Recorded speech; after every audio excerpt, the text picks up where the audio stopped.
Une erreur que je vois constamment, c'est d'évaluer la profitabilité d'une offre juste en regardant la différence entre le revenu et les dépenses.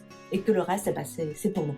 Ce n'est pas que ça. Dans cette vidéo, je vais vous montrer quels sont les points à considérer et comment le faire pour pouvoir savoir si toutes les offres que vous avez, si vous en avez une ou plusieurs, sont profitables pour votre business, pour vous, pour votre vie, etc. ou si elles ont un impact très négatif. Parce que des fois, quand on regarde juste le revenu et les dépenses qu'on a, on peut penser que notre offre est profitable, mais si on rajoute certains autres critères, on se rend compte que pas du tout.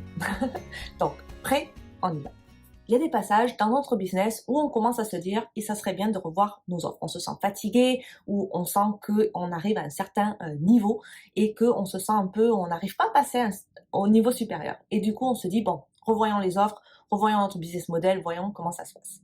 Et moi, c'est ce qui m'est arrivé là, juste la semaine dernière, je me suis dit « revoyons mes offres et voyons si elles sont aussi profitables que je le pense ». Et donc, j'ai repris chacune de mes offres et je me suis posé plein de questions. Si vous me suivez depuis quelques temps, vous savez que je mets 3 dimensions dans le business. Il y a le côté financier, donc l'argent. Il y a le côté du temps. Combien de temps vous passez à faire les choses, hein la gestion de temps. Et vous avez aussi l'énergie, le stress. Et c'est ce qu'on va voir pour déterminer si vos offres, elles sont vraiment profitables ou pas. Donc là, maintenant, on va aller dans le pratico-pratique de savoir si les offres que vous avez proposées jusqu'à aujourd'hui sont vraiment si profitables que ça ou pas, en mettant plusieurs critères. Et on va pas prendre la théorie. La théorie, c'est de dire, oh ben voilà, mon offre elle est à temps, je fais tant de mois, c'est 3 mois de coaching, j'ai tant, généralement je passe à peu près 10 heures par mois par rapport à ça, donc ça me fait ça. Non, non. Là, on va aller dans les datas, donc je vais vous demander d'aller chercher. Donc, ce que vous allez faire là, et ce serait bien de le faire cet exercice-là pour toutes les offres. Moi, c'est ce que j'ai fait la semaine dernière et que j'ai encore à finir quelques détails maintenant pour améliorer tout ça cette semaine. C'est qu'en fait, j'ai pris mes offres. Donc, j'en ai plusieurs. J'ai le CEO Power Plan, donc c'est des choses, des sessions, on va dire, intensives, et j'ai des accompagnements plus individuels sur mesure. D'accord? Donc, j'ai pris chacune de ces offres-là, et j'ai commencé à faire mon travail. Donc, ce qui est intéressant ici, c'est, par exemple, à n'importe quel moment que vous êtes de l'année. Hein. Là, moi, j'ai pris les 6 derniers mois qui viennent de passer pour faire ça. Ça peut être les 3 derniers mois, ça peut être l'année entière, etc. Vous n'êtes pas obligé de faire ça depuis janvier. Moi, j'ai décidé de prendre entre décembre et là, on est en juin pour moi. Enfin, pour regarder la vidéo, j'en sais rien. Mais du coup, j'ai pris de décembre à mai. Ça fait à peu près 6 mois de business. Donc, du coup, j'ai regardé ces 6 mois. Et donc, j'ai pris l'une de mes offres et j'ai regardé. OK, combien de revenus j'ai généré avec cette offre? Donc, disons que je prends la CEO affranchie sur 3 mois, j'en sais rien. Là, je vous dis des chiffres, c'est pas les vrais chiffres, d'accord? Donc, on va dire que je pris les 3 mois de CEO affranchie, mes accompagnements donc individuels, et je dis que dans les 6 derniers mois, j'ai généré, par exemple, 20 000 euros. OK. Donc, les 6 derniers mois, j'ai généré 20 000 euros avec la CEO affranchie 3 mois. OK. Donc, ça, c'est votre première ligne. Vous regardez les datas, combien vous avez généré sur un temps que vous choisissez, hein, combien vous avez généré.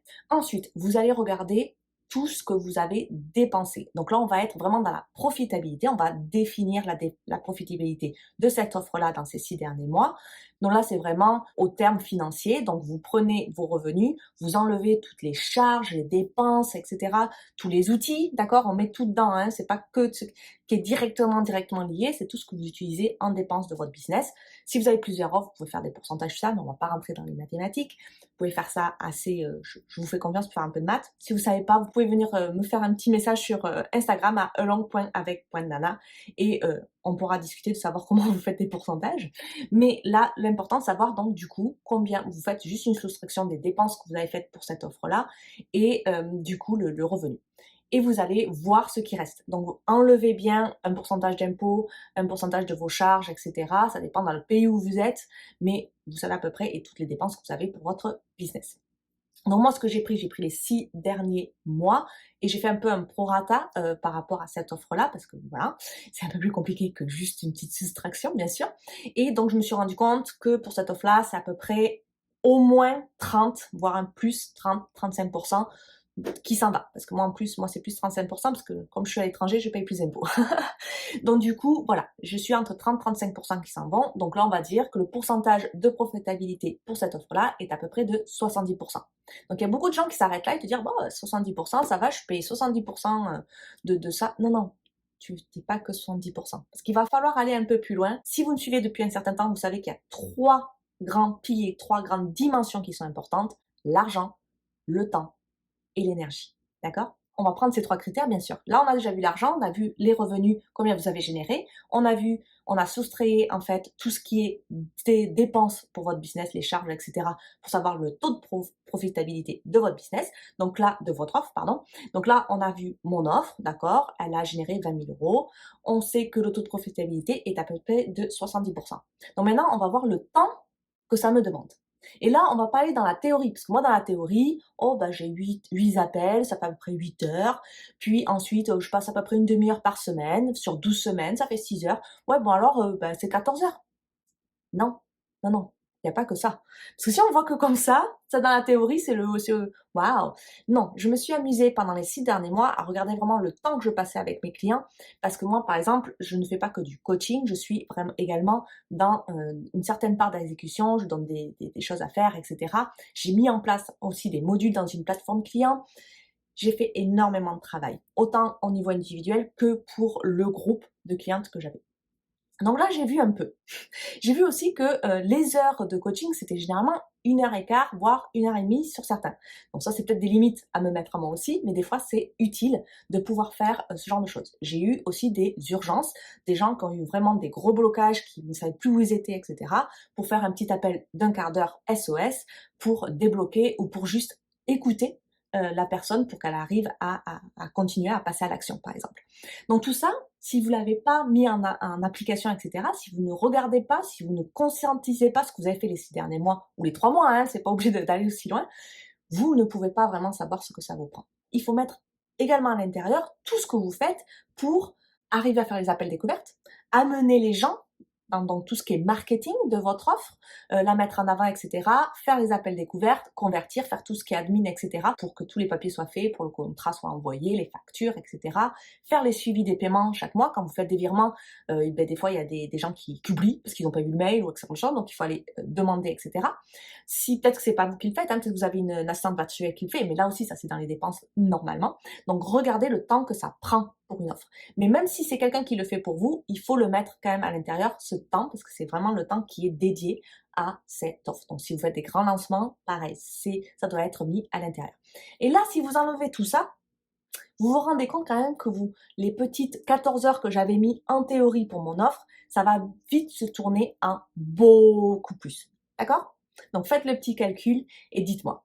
Donc si je reprends mon exemple de la SEO affranchie pour mon offre de 3 mois, je me suis vite rendu compte qu'en fait, je passais à peu près 5 à 8 jours complets pour cette offre. Ça commence à être un peu énorme. Donc je me suis rendu compte, voilà, c'est pour des journées à peu près de 8 heures, voire plus, je passais énormément de temps dessus. Donc je fais juste un constat ici, vous n'avez pas besoin de juger du tout ce que vous faites, hein. Là, on prend les datas et on réfléchit pas, on juge pas, on marque. D'accord? Et ensuite, maintenant, on va passer à une autre dimension qui va être l'énergie. Et là, on va regarder le stress. Et ça, c'est vraiment, vraiment, vraiment important de regarder le stress que vous avez pour cette offre-là. Parce que des fois, on a une offre qui peut être donc très profitable. Donc là, on a vu 70%, il y en a qui peuvent arriver à 90% pour certains trucs de coaching, etc. Ou quand vous déléguez, par exemple, si vous avez des produits physiques, si vous déléguez toute la production, vous avez quand même un taux de rentabilité qui peut être intéressant.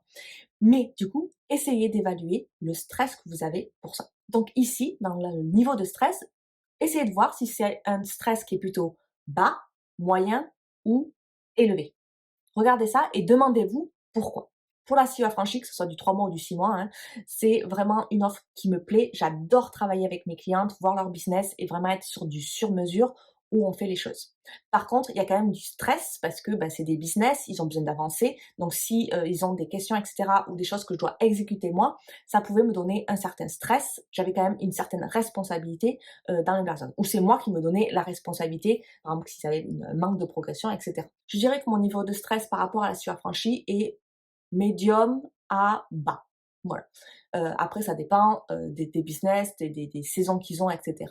Au début, tu as toujours un peu ce stress quand tu mets en place des offres, mais quand tu commences à savoir de quoi tu parles et que tu as l'habitude de voir certaines réactions, etc., que voilà, hein, que tu as bâti ton expérience, ça devient assez correct. Donc moi, je mettrais, pour cette offre-là, j'ai mis entre médium, voire bas. D'accord? Et donc maintenant, tu as combien de revenus ça t'a généré cette offre? Tu sais à peu près là le taux de profitabilité par rapport aux dépenses qui sont générées pour cette offre. Ensuite, tu sais le temps réel que tu passes dedans, d'accord? C'est pas juste la théorie. Et ensuite, tu sais à peu près ton niveau de stress. Et là, en fait, en prenant en considération ces 4 points, tu vas pouvoir voir quel est vraiment le retour sur investissement par rapport au stress que tu as. Et ça, c'est vraiment important de considérer tout ça et de déterminer ce niveau de stress par rapport au ROI, en fait, c'est le retour sur investissement, de savoir donc la différence. Et là, il va falloir vraiment travailler dessus et faire de l'analyse. Je sais que des fois, c'est un peu difficile, mais c'est là où vous allez vraiment prendre en considération toutes les dimensions de votre business et donc l'impact. Parce que des fois, même si vous avez des choses super, une super offre qui marche du tonnerre, mais que vous devez faire des lancements qui vous prennent énormément de temps, énormément d'argent, etc., qu'est-ce qui vous reste après? Ben, vous êtes fatigué, vous êtes peut-être malade pendant 2 mois et vous pouvez rien faire, vous êtes sur votre canapé, c'est pas possible, etc. Donc on veut pas trop ça. Donc on veut vraiment voir toutes les dimensions, autant en argent qu'en énergie, qu'en temps. D'accord? Donc là, déterminez quel est le niveau de votre stress par rapport à l'investissement. Est-ce que vous pensez qu'il est bas, moyen ou élevé? Pour moi, là, pour mes offres de la CEO affranchie, que ce soit du 3 mois ou du 6 mois, c'était assez similaire, parce qu'en fait, c'est des offres similaires, c'est juste le temps qui est un peu différent. Je me trouvais quand même par rapport au stress, par rapport au retour sur investissement, j'étais plutôt vers quand même du médium. Donc j'ai quand même un niveau de stress par rapport à l'investissement qui est mis en termes de temps et d'argent qui est assez haut. Donc du coup, là, il y a des choses à faire et je vais vous montrer les questions à se poser une fois que vous avez fait, bien sûr, cette mise en place des datas. Là, c'est vraiment, vous mettez les datas, commencez, le ressenti, etc. Et maintenant, il va falloir analyser plus en détail. Une fois que vous avez fait ça pour chacune de vos offres, ben, vous avez 3 options. La première option, c'est de dire l'offre me va, elle est profitable avec un stress bas, donc ça me va, on garde. Ou vous l'éliminez, vous avez un stress énorme, c'est pas profitable, etc. Par rapport au retour sur investissement, mais il n'est pas là, que ce soit en énergie, en argent ou en temps. Donc vous l'éliminez. Ou vous voyez comment l'améliorer. Voilà, vous n'avez que 3 options. Donc si vous le gardez, bon, ben, il n'y a pas grand-chose à faire, hein, vous le gardez et vous continuez comme ça. Si vous l'éliminez, c'est pareil, vous l'éliminez, il n'y a pas grand-chose à faire non plus, hein, vous passez à autre chose. Par contre, si vous voulez l'améliorer, vous pouvez vous demander quelles seraient les 2 à 3 choses à améliorer pour pouvoir avoir un meilleur retour sur investissement et baisser le niveau de stress.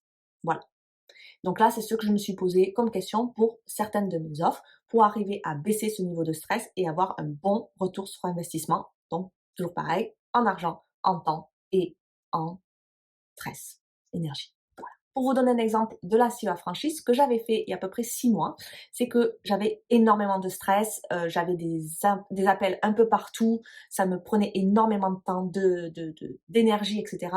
Donc j'avais décidé tout simplement dans les 2-3 actions à faire, de déjà prendre tous les rendez-vous et les concentrer sur le mardi et le jeudi. Donc du coup, ça me libérait les autres jours et généralement le mercredi, je disais de prendre du temps pour moi. Donc du coup, j'avais vraiment une concentration des travaux clients, etc. Donc c'est une sorte de batching, je sais pas comment on dit ça, mais en regroupement des tâches similaires. Donc quand j'étais dans mes clients, j'étais dans mes clients. Donc déjà, ça m'a bien baissé mon stress parce que je suis très introvertie. Donc si j'ai un appel à 3 heures de l'après-midi, même s'il y en a un, j'y pense toute la journée, quoi. Et je fais généralement pas grand-chose. Je suis pas aussi productive que si j'avais pas d'appel. Donc ça, c'est très personnel, hein. Mais donc du coup, j'ai déjà mis ce genre d'action en place. Donc ça m'a fait énormément de bien de revoir ces trucs-là. Par contre, moi, j'ai un gros décalage horaire et je me suis rendu compte que je devais concentrer mes appels. Donc pour arriver à avoir autant de monde, parce que j'avais à peu près une douzaine de personnes à accompagner en début d'année, je me suis retrouvée quand même avec des journées où j'avais 3 appels de plus d'1 heure et demie à la suite. Et là, j'étais drainée à la fin de la journée. Le lendemain, je ne pouvais rien faire. Donc tout le temps du jour d'après, c'était pris. Je pouvais le mettre en fait dans ce qu'on a mis dans le tableau précédent pour dire je peux rien faire. Donc du coup, là, je me suis dit, je vais peut-être, là, c'est ce que je suis en train de me dire, peut-être limiter à 2 appels dans la journée et pas plus, parce que bah, sinon, je ne peux pas être à 100%, 200% pour mes clientes et en fait, ça va impacter autant ma vie perso que bah, mon business, parce qu'il y a quand même des choses qui doivent tourner. Voilà un peu la réflexion que je me suis faite avec tout ça. J'espère que cette méthode va vous aider à revoir vos offres pour vraiment prendre en considération toutes les dimensions de votre business pour voir si ça impacte vraiment donc votre rentabilité, mais également votre vie et ce que vous voulez faire, votre temps, votre énergie, etc. Et votre bien-être du coup. Donc j'espère que vous allez mettre ça en place. Dites-moi en commentaire si vous avez déjà mis en place cette petite méthode ou si vous avez des questions plus particulières pour que je vous aide à la mettre en place correctement. Si vous voulez en savoir plus sur la profitabilité et la gestion de temps, j'ai pour vous un challenge gratuit de 5 jours où je vous montre en 5 vidéos avec un workbook comment en fait arriver à maîtriser votre temps pour optimiser vos profits. C'est gratuit, sans engagement, vous l'avez dans la description et je pense que ça peut vous aider, surtout si vous faites un peu tout ça, tout ce petit exercice aujourd'hui, parce que là vous pouvez vous concentrer sur ce qui fait avancer votre business et vraiment avoir un retour sur investissement en termes de temps qui peut être considérable. Voilà pour la vidéo d'aujourd'hui, on se retrouve très vite dans une prochaine vidéo. Bye!